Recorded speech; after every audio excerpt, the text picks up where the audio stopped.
வணக்கம். செல்வகுமாரின் அதிகாலை வானிலை ஆய்வறிக்கை. அதிகாரப்பூர்வ வானிலை அறிக்கைக்கு இந்திய வானிலை ஆராய்ச்சித்துறை அறிக்கையை பார்க்கவும். 2025 பிப்ரவரி 6 வியாழக்கிழமை அதிகாலை நிலவர வானிலை பதிவு. தாழ் சுழற்சி ஏதுமில்லை. சுமத்ரா தீவு தாண்டி சிங்கப்பூர் மற்றும் இந்தோனேஷியா, சுமத்ரா தீவு மற்றும் அதனை ஒட்டியுள்ள பகுதிகளில் மட்டும் காற்று சுழற்சி. தென் அரைக்கோளத்தில் வலுவான இரண்டு புயல்கள் வட அரைக்கோள குளிரலையை தென்னரைக்கோளம் நோக்கி வலுவாக ஈர்க்கிறது. ஆந்திர பிரதேசம், ஒடிசா கரையை ஒட்டி உயரழுத்தம். இந்த உயரழுத்தத்திலிருந்து காற்று தமிழ்நாட்டில் கரையேற்றுகிறது. அதாவது வளிமண்டலத்திலிருந்து தரையில் இறக்குகிறது எனலாம். இதன் காரணமாக பனிப்பொழிவு மட்டுமே. இந்த பனிப்பொழிவு தொடர்ந்து எல்லா நாளும் இருக்கும். அதாவது குறைந்தபட்ச வெப்பநிலை மிகவும் குறைந்தும் அதிகபட்ச வெப்பநிலை மிகவும் அதிகரித்து காணப்படும். இதுதான் பகலிலே கடும் வெயில், இரவிலே கடுங்குளிர். தமிழ்நாட்டில் இன்றைக்கு கடலோர மாவட்டங்கள் குளிர் வானிலையும், உள் மாவட்டங்களில் பனிப்பொழிவு, மூடுபனி, குளிர் குறைந்த வானிலையும் நீடிக்கிறது. கடலோரத்தில் கிழக்கு காற்று சற்று குளிர் அலையை கொடுத்து குளிரை கொடுக்கிறது பனிப்பொழிவுடன். ஆனால் மூடுபனி என்பது தீவிரம் இல்லாமல் குளிர்பனி 5-6 தேதிகளிலே நாம் எதிர்பார்த்த அந்த கிழக்கு காற்று, லேசான காற்று, அதாவது வடகிழக்கு திசையிலிருந்து மியான்மர் பகுதியிலிருந்து வரக்கூடிய குளிர்காற்று, அதாவது காற்று இல்லாமல் இருந்தால் மூடுபனி, காற்று வந்தால் குளிர். அதாவது காற்றோட அளவை பொறுத்து குளிரின் தன்மை வேறுபடும். இதன் காரணமாக லேசாக நுழையும் காற்று குளிரை கொடுக்கிறது. மூடுபனி என்பது குறைந்திருந்தாலும் உள் மாவட்டங்களிலே கர்நாடகா, ஆந்திர எல்லையோரத்தில் மூடுபனி காணப்படுகிறது. தமிழ்நாட்டை பொறுத்த வரைக்கும் இந்த குளிர் வானிலை தான் இரவு நேரத்தில். பகல் நேரத்தில் அப்படியே தலைகீழாக வெயில் என்பதை நீங்கள் நினைவில் கொள்ள வேண்டும். ஆக அறுவடைக்கு எந்த அச்சுறுத்தலும் இல்லை.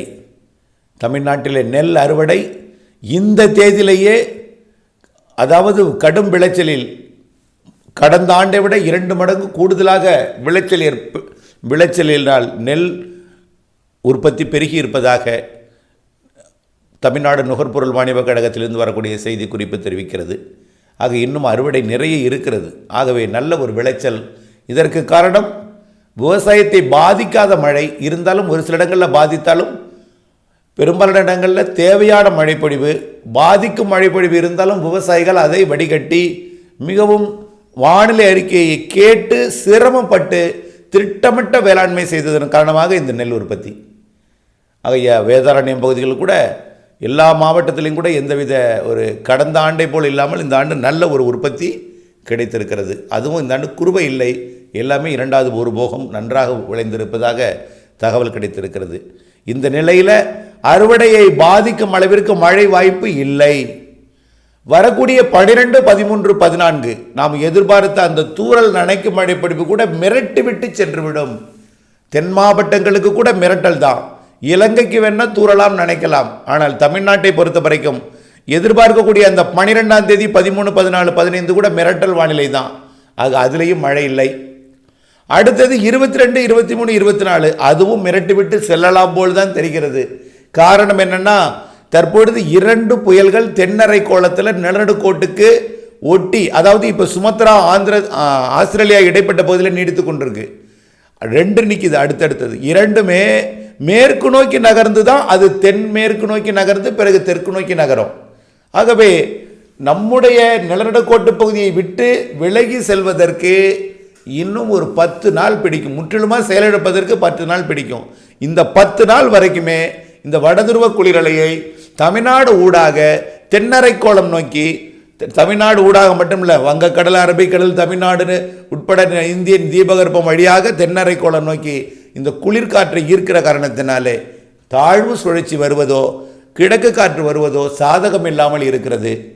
ஆகவே தொடர்ந்து அது நசுக்கப்பட்டு அந்த காற்று சுழற்சிகள் முன்னேற விடாமல் அந்த 2 வேறு வலுவான புயல்கள் சுமார் 150 கிலோமீட்டருக்கு மேலே, ஆனால் எந்த பெரிய தீவையும் தாக்கலை, ஆனால் சிறு சிறு தீவுகளை தாக்குகிறது. ஆனால் அதில் பெரிதாக மக்கள் வசிக்கவில்லை. ஆனால் அதாவது அவருடைய கஷ்டம் அறிவிக்க முடியாத தீவு பகுதியெல்லாம் இருக்கிறது. ஆகவே எல்லாமே அதாவது இங்கிலாண்டோட கட்டுப்பாட்டில் இருக்கக்கூடியது. அந்த நாடு அந்த தீவுகளெல்லாம் கொஞ்சம் தாக்குகிறது. ஆனால் மொரீஷியஸுக்கோ ரீயூனியனுக்கோ பாதிப்பு இல்லாமல் போகிறது. ஆனால் இந்த காற்று சுழற்சி, அதாவது சுமத்ரா தீவிலிருந்து வரக்கூடிய காற்று சுழற்சியை முன்னேற விடாமல் தடுக்கிறது, நிலநடுக்கோட்டு பகுதியிலே செயலிழக்க செய்கிறது.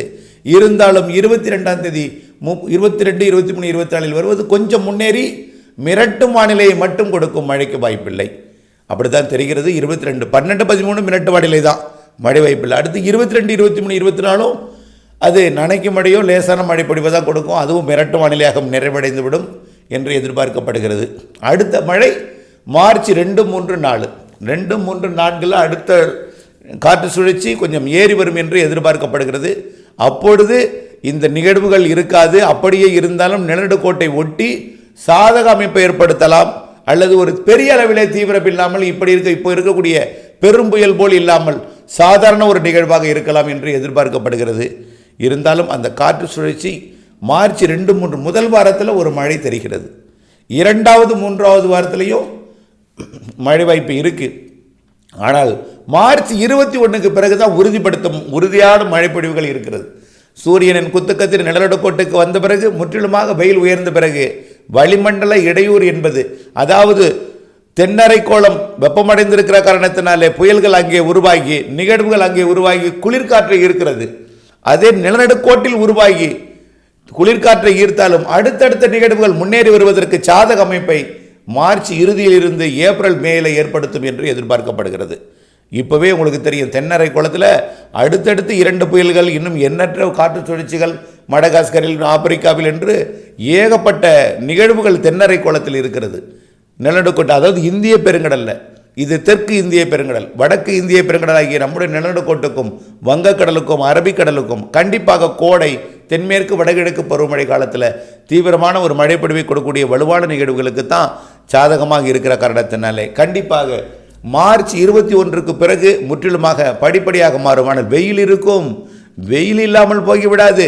எல்லா நாளும் மழை, கோடையெல்லாம் மழை கிடையாது. வடகிழக்கு பருவமழை காலமே இருந்தாலும் எல்லோருக்கும் மழைப்பொழிவு ஒரே நேரத்தில் கொடுக்காது, தெரியுமா? அதே தான் கோடையில் வெயில் இருக்கும், வெயிலுக்கிடையே மழை இருக்கும். அதுதான் நான் சொல்லலாம்.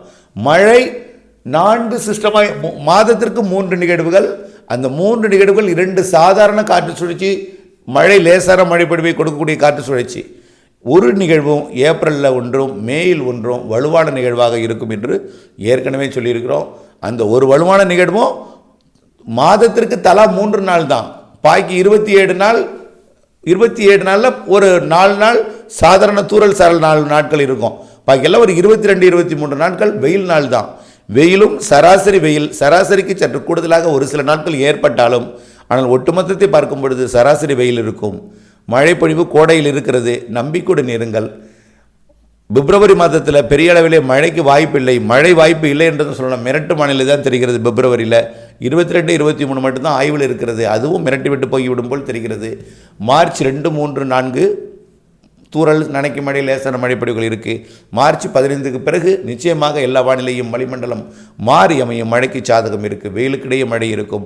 மழை இந்த ஆண்டு கோடை மற்றும் தென்மேற்கு வடகிழக்கு பருவமழை காலத்தில் சிறப்பாக இருக்கிறது. அதை சேமித்து பயன்படுத்த மழைநீர் சேகரிப்பு அமைப்பை தயவுசெய்து 10% இடத்தில் அமைத்துக் கொள்ளுங்கள். எதிர்காலத்தில் அது உங்களுக்கு மிகவும் பயனுள்ள வகையில் கை கொடுக்கும். இணைந்த இருங்கள் அப்டேட்ஸுடன். நன்றி.